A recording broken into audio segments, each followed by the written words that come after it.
Est-ce que tu peux saluer ton voisin? Si tu ne connais pas son nom, son prénom, c'est possible. Hein?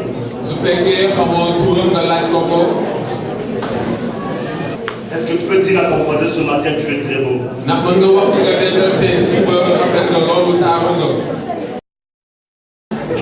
Gloire à Jésus. Le thème de ce matin s'intitule Sur ta parole, je jetterai le filet. Sur ta parole, je jetterai le filet. Sur ta parole, je décide de jeter mon filet. Alléluia. Sur ta parole, je jetterai mon filet. Je jetterai le filet. Gloire à Jésus. Je n'ai pas voulu aller consulter un dictionnaire pour définir le mot filet. Mais j'ai voulu définir le mot filet de façon pratique. Par rapport à notre vie courante. Alléluia. Comment on utilise le filet dans notre vie courante? Alléluia. Je n'ai pas voulu prendre des définitions, le filet sur quoi, mais d'une manière pratique. Le filet nous permet de pêcher quoi? Ça c'est une définition directe, terre à terre. Le filet nous permet de pêcher les poissons. Ou encore d'attraper un animal, des animaux. Qui était déjà au village. Nous on faisait des pièges avec le filet pour attraper même avec le filet. Donc le filet me permet d'attraper quelque chose. Le filet me permet de pêcher. Gloire à Jésus. Ça peut aussi dire que le filet nous permet d'attraper ce que notre cœur désire.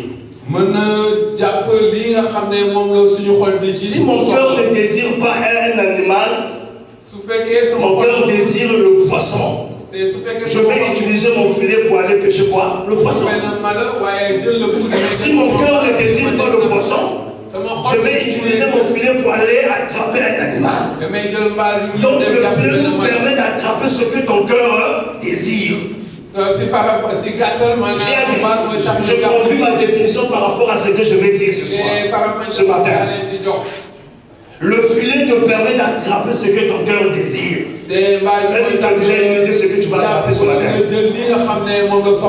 Alléluia. Dis à ton frère, je vais attraper quelque chose. Je vais pêcher quelque chose à travers le filet. Alléluia. Gloire à Jésus. Donc tu peux atteindre tes objectifs à travers un filet. J'ai un objectif à atteindre. Je veux avoir une quantité de poissons. Et pour atteindre ces objectifs, j'ai besoin d'un filet. Pour faire une pêche avec une quantité de poissons, c'est avec le filet. Le filet me permet d'atteindre mes objectifs. Gloire à Dieu. Ici, le filet peut être le travail. Le filet peut être la santé, les affaires, ou encore le commerce. Le filet peut être un projet. Un projet de mariage, un projet de voyage, un projet d'aller dans une école biblique, un projet d'études. Gloire à Jésus. Gloire à Jésus. Les filets aussi peuvent être une pensée. J'ai une pensée. Et pour concrétiser ce pensée, je vais jeter le filet de ma pensée sur la parole de Jésus. Le filet peut aussi être une vision. Rehoboth a une vision. Et nous avons lancé le filet de cette vision sur la parole de Dieu. Est-ce que vous connaissez cette vision? C'est quoi? acheté un terrain construit pour Dieu. On a jeté ce filet par la foi. On ne savait pas si on pouvait même attraper 1 million. On ne savait pas si on pouvait attraper 10 millions. Mais au fur et à mesure, parce que le filet a été jeté sur la parole de Dieu, je parle de la foi. Nous avons des millions dans notre filet. Gloire à Jésus. Gloire à Jésus. Tu ne peux pas jeter ton filet si tu n'as pas une pensée. Tu ne peux pas jeter ton filet si tu n'as pas des attentes, un objectif. Tu ne peux pas attraper à travers le filet si tu n'as pas une vision. Gloire à Dieu. Nous allons lire dans Luc chapitre 5, versets 1 à 11. Luc chapitre 5. Luc chapitre 5, verset 1 à 11, je lis au nom du Seigneur. Gloire à Dieu. Comme Jésus se trouvait auprès du lac de Génézareth, et que la foule se pressait autour de lui pour entendre la parole de Dieu, il vit au bord du lac 2 barques, d'où les pêcheurs étaient descendus pour laver leurs filets. Il monta dans l'une de ces barques qui était à Simon. Et il le pria de s'éloigner un peu de terre. Puis il s'assit. Et de là, et de là-bas, il enseigna la parole. Il enseigna la foule. Lorsqu'il eut cessé de parler, il dit à Simon: avance en pleine eau et jetez vos filets pour pêcher. Simon lui répondit: Maître, nous avons travaillé toute la nuit sans rien prendre. Mais sur ta parole, je jetterai le filet. L'ayant jeté, il prit une grande quantité de poissons. Et leur filet se rompait. Ils firent signe à leurs compagnons qui étaient dans l'autre barque de venir les aider. Ils vinrent et ils remplirent les 2 barques au point qu'elles s'enfonçaient. Quand il vit cela, Simon-Pierre tomba aux genoux de Jésus et dit: Seigneur, retire-toi de moi, parce que je suis un homme pécheur. Car le courant l'avait saisi, lui et tous ceux qui étaient avec lui, à cause de la pêche qu'ils avaient faite. Il en était de même de Jacques et de Jean, fils de Zébédée, les associés de Simon. Alors Jésus dit à Simon: ne crains point, désormais tu seras pêcheur d'hommes. Et ayant ramené les barques à terre, ils les laissèrent tout et le suivirent. Que le Seigneur bénisse sa parole. Amen. Gloire à Jésus. C'est vraiment une histoire merveilleuse.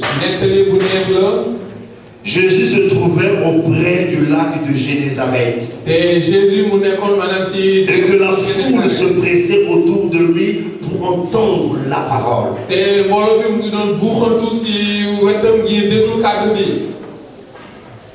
Et Jésus va supplier Pierre de lui permettre de rentrer dans sa barque. Il va demander à Pierre d'avancer un peu, de s'éloigner un peu de terre. Et Jésus va commencer à enseigner la parole de Dieu à la foule. Et pendant qu'il enseignait la parole de Dieu, après avoir enseigné la parole de Dieu, il va demander à Simon d'avancer en pleine eau. Et il va dire à Simon: maintenant jetez vos filets. Simon va dire à Jésus: Maître, nous avons péché toute la nuit toute la nuit. Et notre pêche était un échec. Mais comme c'est toi qui l'as dit, je ne peux pas résister à ce que tu me demandes. Sur ta parole, à cause de ce que tu as dit, moi je vais jeter mon filet. Et Simon va jeter le filet. Lorsqu'il a jeté son filet, la Bible dit il y eut une grande pêche. Une grande quantité de poissons. À tel point que Simon ne pouvait pas lui seul ramener ce filet. Il va demander à ses amis pêcheurs de venir à son aide.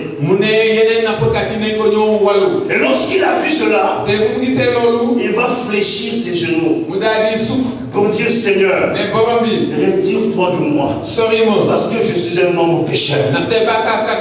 Mais Jésus va lui dire non, Simon, je fais de toi un pécheur d'hommes. Gloire à Jésus. Amen. C'était juste pour vous relater l'histoire de ce passage que nous venons de lire. Je me suis posé la question. Pourquoi Jésus se retrouvait au lac de Génézareth? Alors à l'époque il y avait beaucoup de lacs. Pourquoi seulement Génézareth? Parce que Jésus ne fait rien pour rien. Il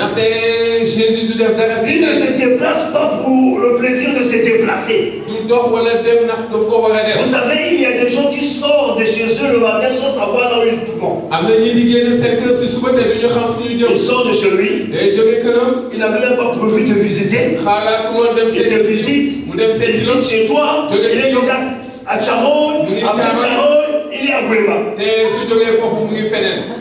C'est des gens qui n'ont pas des objectifs. Des gens qui n'ont pas de vision. La Bible dit quand un homme marche sans vision, qu'est-ce qui se passe? Hein? Son frère. Imaginez un peu une voiture qui n'a pas de frère. On ne va pas rester ici à adorer. Chacun va chercher à sauver sa vie. Le modulateur va faire tout. Est-ce que les chants sont de vos centres de chanter? Dès que la voiture s'approche, ils vont déposer le micro. Ils vont dire je vais d'abord sauver ma vie. Donc Jésus ne fait rien pour rien. Pour ta vie, il ne fait rien pour rien. Dans les situations qui t'emmènent, il ne fait rien pour rien. Là où tu te trouves, selon sa volonté, c'est pas pour rien. Alléluia. Et lorsqu'il arrive, il y avait des pécheurs. Et dans le plan de Jésus, ces hommes devaient être choisis pour devenir ses disciples. Donc c'était une circonstance planifiée. Depuis le ciel, le temps était arrivé. Et là où les disciples se trouvaient, il fallait que Jésus soit aux environs. Il y a des choses que tu vis. Il y a des circonstances que tu rencontres. Ça a été déjà planifié avant que tu existes. Je croyais que tu disais Amen. Amen moi-même. Amen service. Amen Jésus. Amen Jésus. Je m'encourage. Il y a des situations que tu vis. Combien même tu pleures, combien même tu es agacé, même Dieu avait arrêté ça. Il avait décidé cela avant que tu existes. Rien ne peut nous arriver au fond de Dieu si Dieu ne le permet. On ne comprend pas bien cette pensée.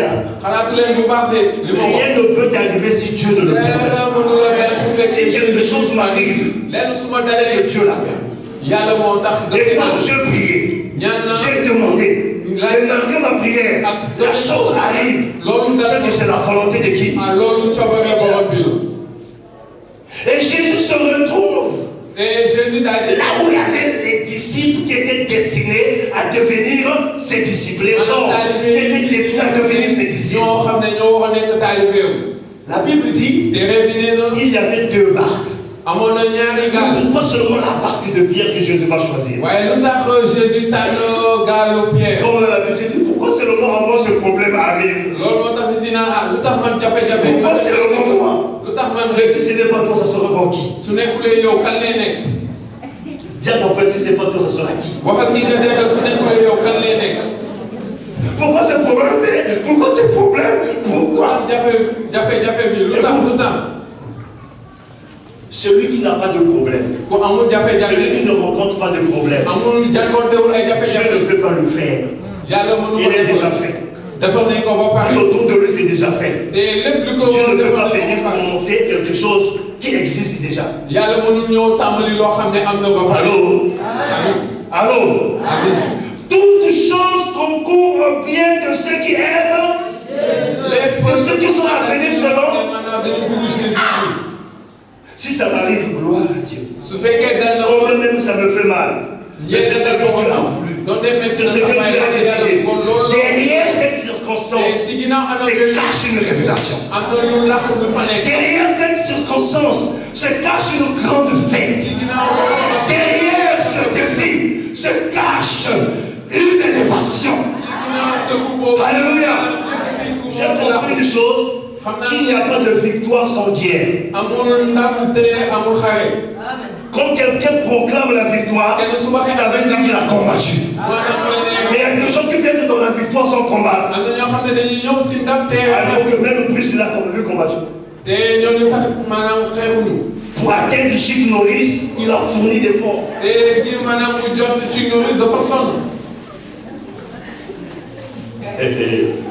Alléluia. Amen. Il faut combattre. Tiens mon frère, il n'y a pas de victoire sans guerre. Je dis encore ton frère, il n'y a pas de bonheur sans souffrance. Moi, mon père m'a toujours dit, nous on quittait des kilomètres à pied pour aller à l'école. On te met la nourriture dans le sac. Parfois, il n'y avait pas des sacs. Des mousses. Vous connaissez les mousses? Ah? Oui, même si on a arrêté ça au Congo, mais à titre de problème.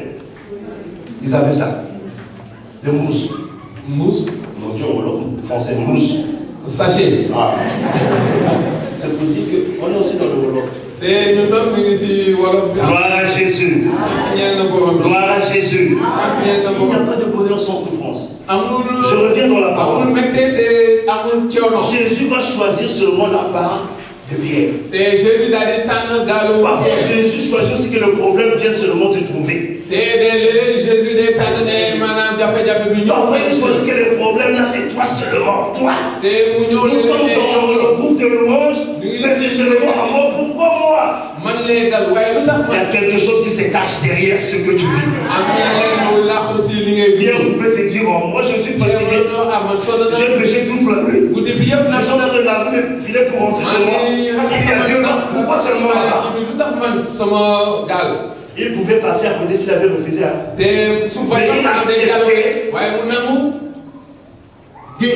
De recevoir Jésus dans sa barque. La barque ici, ça peut être l'image de ta vie. La barque ici, ça peut être l'image de tes projets, l'image de ton corps, l'image de ta famille.